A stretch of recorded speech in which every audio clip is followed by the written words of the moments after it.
Hello, I'm Dr. Gloria Horsley. And I'm her daughter, Dr. Heidi Horsley. Heidi and I want to welcome you to Open to Hope Conversations, the podcast. We believe that the greatest gift you can give yourself after a loss is hope, using this moment to connect with others who have not only survived but thrived. So let's get started.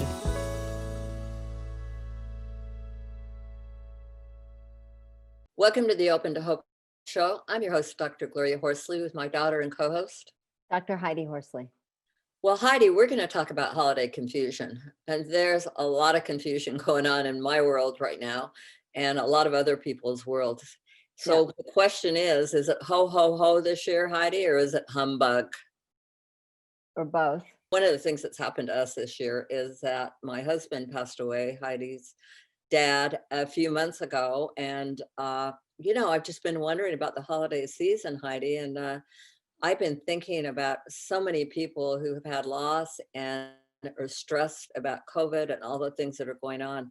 And I thought, wow, I got to think about maybe values this year. It's a different kind of year. What is it I value about Christmas? What brings you the most joy during the holidays? What has brought you the most joy during the holidays? Having the family together, being with people. That's, to me, everything is about people, not about stuff. Mhm. And I think that for me, it's been really, really hard. I mean, Dad died October 21st. It wasn't that long ago. Everything reminds me of him right now. When Mhm. I'm wrapping gifts, I think about how he wrapped them. When I'm putting up the tree, I think about how much he loved the holidays and how much, he loved his tree. I mean, everything. It's hard. Sometimes I have to almost take a break because there's so many memories that I become pretty overwhelmed. Mhm.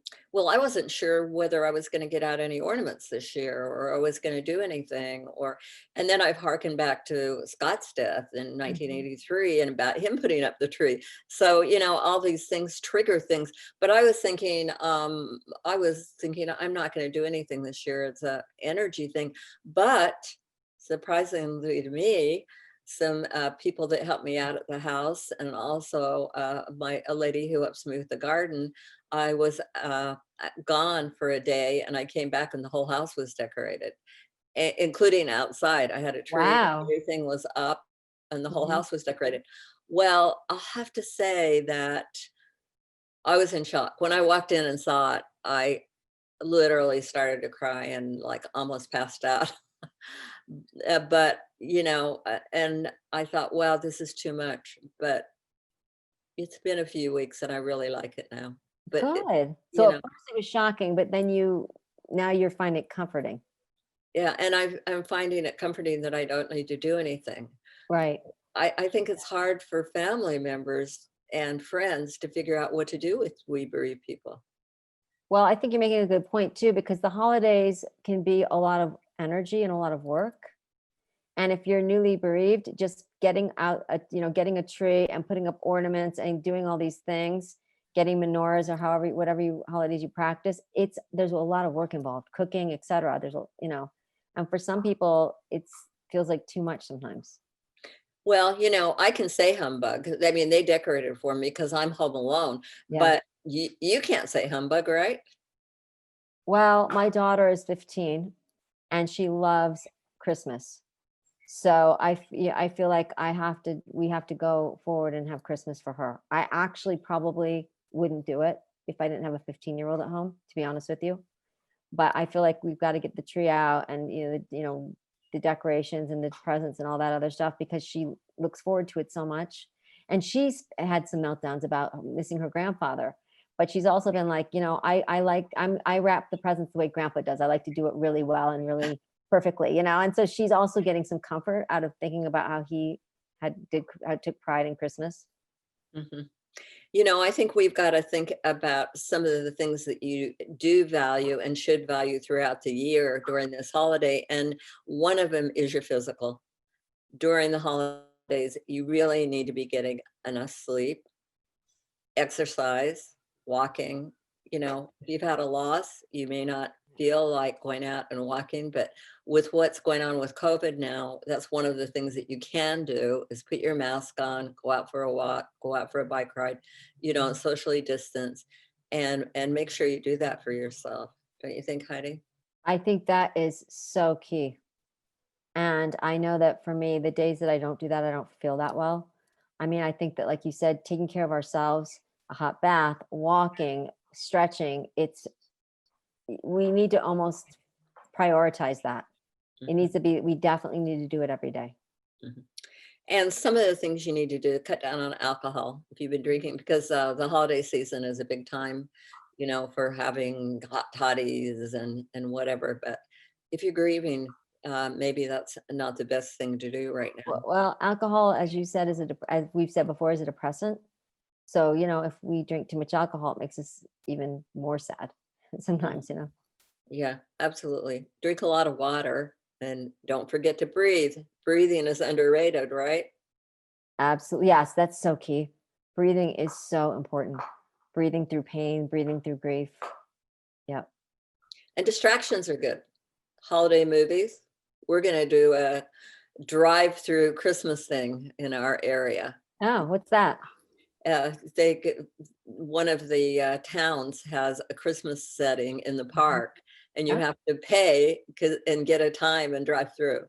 oh, wow, that's fun. So we're going to do that. And then our friend sent us, he has given us, Gary Bridge, my husband's partner, has given us the Nutcracker, San Francisco Ballet. You paid for it. And he's given us the link. He's paid for it for us, and he's given us the link so we can watch the ballet, and he'll be watching us at the same time. You watch it online from your house. Yeah, Yeah, that's nice. I yeah, mean, I think that yes, I think there's a lot of distractions. There's not as many this year because you're not leaving the house as much, but the distractions are good. But then you also have to think about, is the music and the movies a distraction, or is it going to be or another reminder? So we have to be careful in what we choose to watch and listen to. right. It may be something that you didn't watch with your Yeah. loved one before, and something different. When I saw you last, we did a puzzle. Yeah, Let's I do think a that I puzzle. love puzzles. That's a good one. Yeah, so you can do a puzzle or read a book, but it's important that you plan your day, including a walk and some quiet time. I think it's important to make sure you have some quiet time, maybe to think about your values, to think about what you enjoy this year, what you don't. I'll have to say that I noticed that I'm not getting as many Christmas cards this year.